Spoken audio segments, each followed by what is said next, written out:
Okay, welcome back to Humanities 2. We're nearing the end of this study today.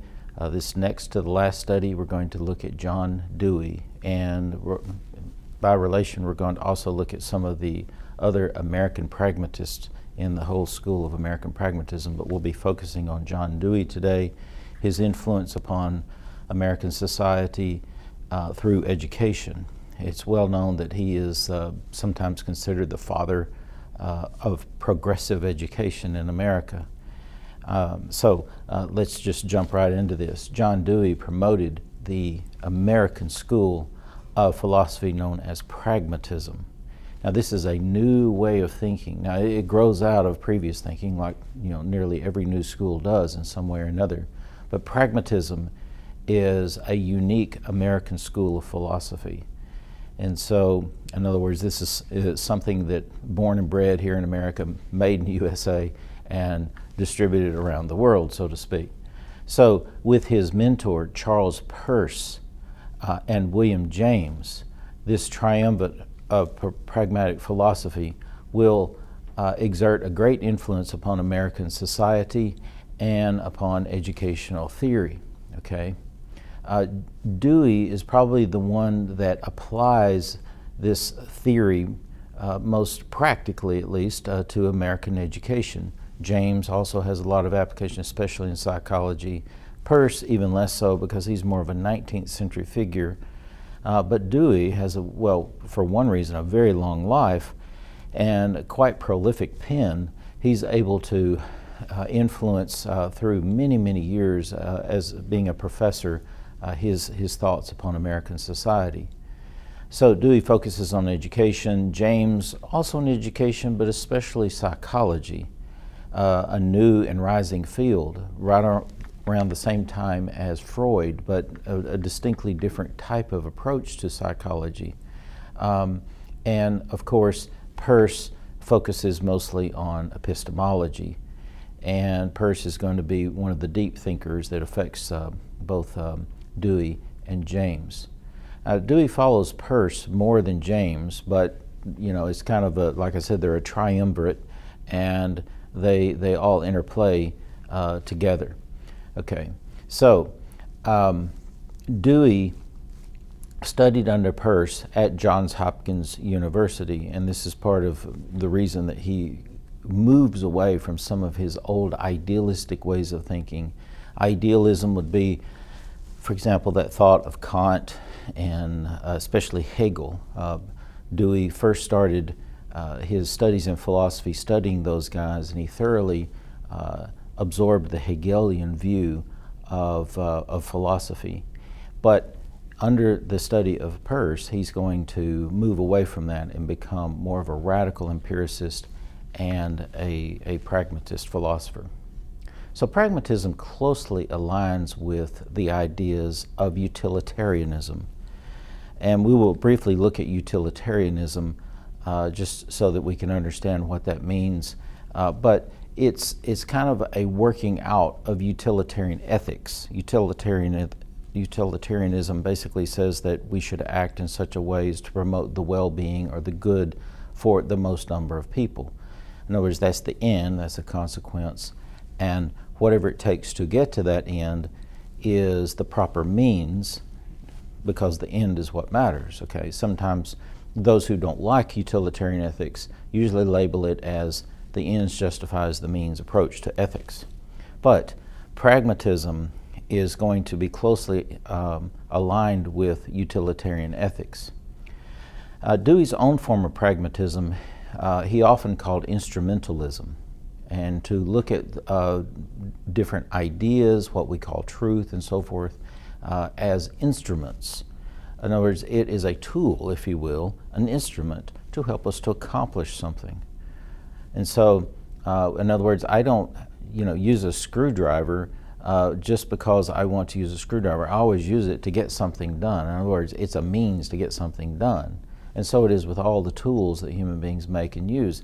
And they will move towards looking at truth this same way. Truth, what we call truth, is simply an instrument to achieve some ends. Okay? So it is an approach to life, education, knowledge, and culture. And what these guys want to do is to unify theory and practice and not to separate them out in any way.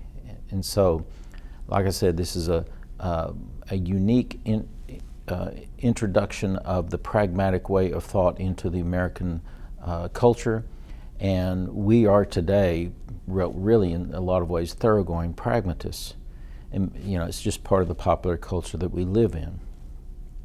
Okay, Dewey's role in changing American education earned him the title of the father of progressive education. And so he promotes progressivism, progress, this generalized, so 19th century idea, this whole idea of progress, that is that somehow or another we are getting better and better and better. The question is how to get better and better and better, right?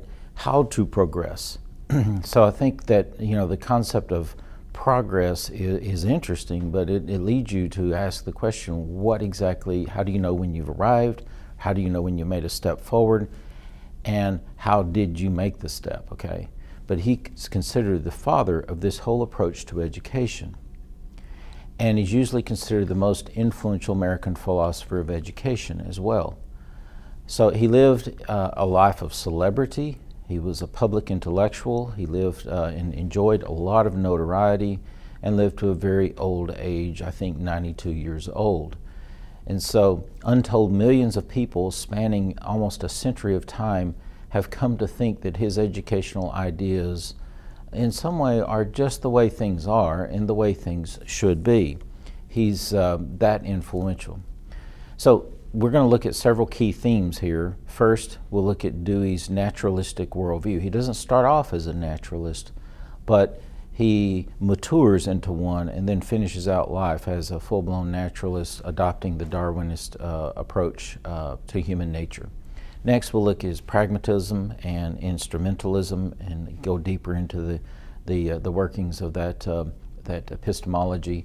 Also, his philosophy of progressive education, what does that entail? And then we'll look at pragmatic theories of truth. We'll situate pragmatic theories of truth in relationship to two other primary theories of truth that have been used throughout the history of philosophy. So those are some of the key themes. The key people, as I've already mentioned, are Dewey himself, William James, and Charles Peirce. His name is not pronounced Pierce, it's Peirce, kind of like a woman's purse. You often hear people mispronounce his name. He was a prolific writer. Dewey wrote dozens of books, really, and all kinds of lectures. Like I said, he had a very long life and was prolific and really never retired. He was a professor for some 40 some odd years, and even then, when he stepped down in 1939 from his teaching post, he still continued to write and travel around the world and influence many people. What we will look at today in our reading is the influence of Darwinism on philosophy, his 1909 lecture. But some of the other key works that he wrote, Democracy and Education, 1916, School and Society, 1899, The Child in the Curriculum, 1902, Experience in Nature, 1925, and then perhaps one of his most widely read works, written very late in life, was Experience in Education, which was first given as a set of lectures and then published as a book. Okay, let's just step back and look at a brief life of this guy. Very interesting, a very high-flying intellectual elite person, but he didn't start off that way.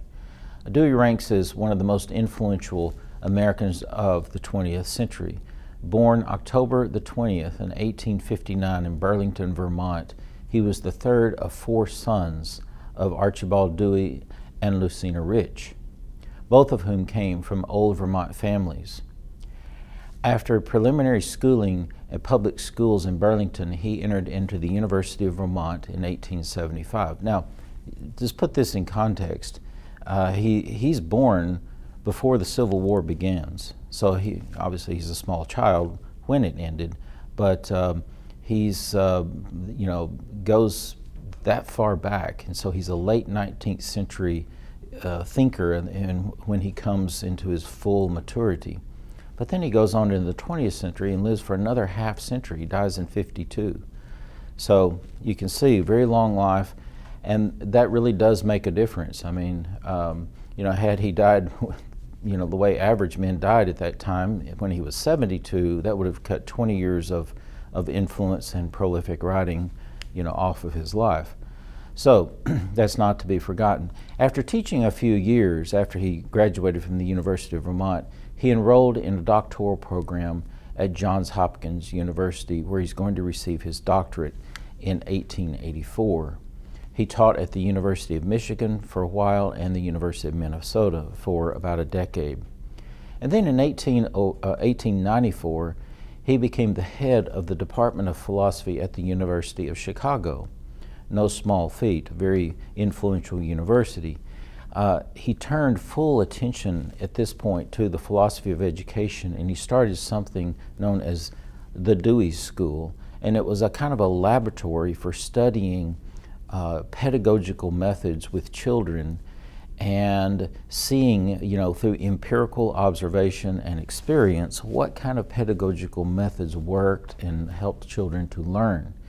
This was not meant to be like a model school, but it was just meant to be a place to study certain theories of pedagogy and education.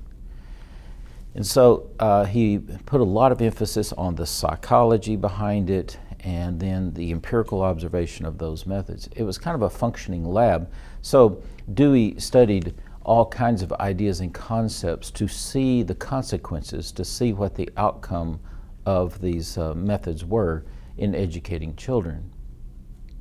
And so he published several books out of this period of study with this laboratory, working with university students. And he summarized his findings on how to best educate children. In 1897, he published a work called My Pedagogic Creed, and then The School and Society, which I've already mentioned, in 1900, and also The Child and the Curriculum in 1902. In short, here's what he learned. Okay, of course, I'm trying to summarize a huge body of research here. But what he learned, and this becomes formative for his whole theory of education and pedagogy going forward, is that children learn best by doing things, by hands-on training. They learn through a functional approach, and they especially learn well in groups, okay? So it's this idea that education must be experiential. And so this notion that experiential and functional education kind of is born at this moment in American educational history. So Dewey's ideas are going to come to conflict with other people. Education kind of has a lot of it's almost like a lightning rod, because in some ways education crystallizes or focuses all kinds of different beliefs. What is a human being? What is society? How should we live together, and so forth and so on. And this is one of the reasons why education is a very heartfelt kind of endeavor that many people embrace. I know I come from a family of educators, at least 6 or 7 different teachers in my family. My mother, my father, sister. I have a brother-in-law who's a principal of a school, and they're all deeply, deeply invested in education in such a way that this is, there's a lot of emotional investment in it as well, such that, it encapsulates what a person thinks about what human beings are and what's the best way to raise children, okay? So Dewey is going to introduce some of these ideas, and it's going to challenge other schools or other philosophies of education. He comes into conflict with the president of the University of Chicago over some issues and winds up leaving there in 1904. He will then be immediately hired and go to Columbia University in New York City and teach there at the Teachers College. And he'll produce some of his strongest works there and teach not just one generation, but probably 2 whole generations of teachers and thinkers in education. And as I said, he will enjoy great notoriety and travel all over the world and speaking in all countries all over the world on the topic of education. He never really fully retires from Columbia. He becomes a professor emeritus upon his retirement and still continues to do research and writing. Died in 1952 at the age of 92.